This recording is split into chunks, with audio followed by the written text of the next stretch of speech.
Halo semuanya, selamat datang kembali di channel Tugas Sekolah.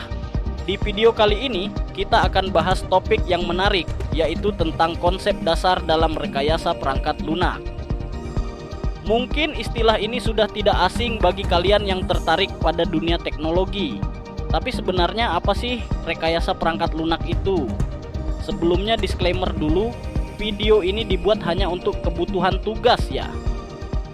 Apa itu rekayasa perangkat lunak? Jadi, rekayasa perangkat lunak atau software engineering adalah disiplin yang berfokus pada proses merancang, mengembangkan, dan memelihara perangkat lunak.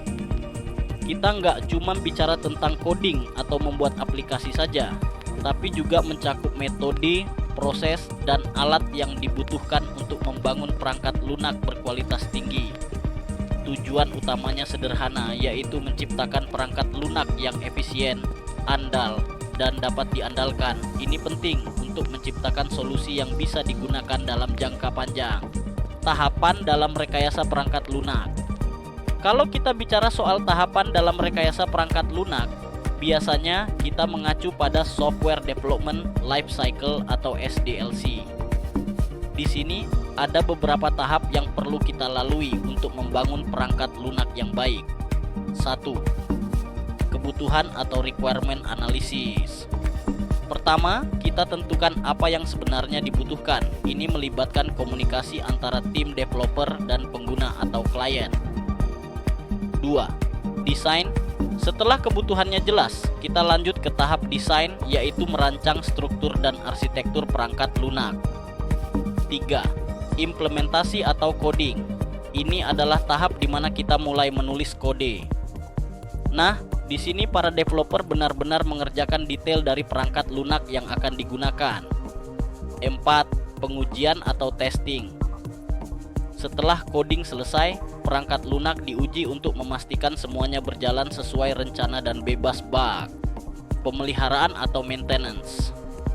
Terakhir adalah maintenance.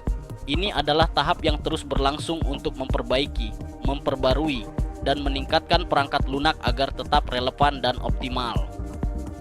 Pentingnya rekayasa perangkat lunak. Kenapa sih semua proses ini penting? Dengan rekayasa perangkat lunak, kita bisa memastikan perangkat lunak yang kita buat aman, handal, dan bisa dipelihara dengan baik. Bayangkan jika aplikasi yang kalian pakai tiba-tiba tidak bisa diakses atau penuh bug. Itu semua bisa dihindari dengan rekayasa perangkat lunak yang baik. Proses ini bukan cuma soal coding, tapi juga bagaimana memastikan software ini memberikan pengalaman terbaik dan menjawab kebutuhan penggunanya. Oke, itu dia penjelasan singkat tentang konsep dasar dalam rekayasa perangkat lunak. Jika kalian punya pertanyaan atau mau tahu lebih dalam tentang topik ini, jangan lupa tinggalkan komentar di bawah. Jangan lupa untuk like, share, dan subscribe kalau kalian suka dengan konten seperti ini. Sampai jumpa di video berikutnya.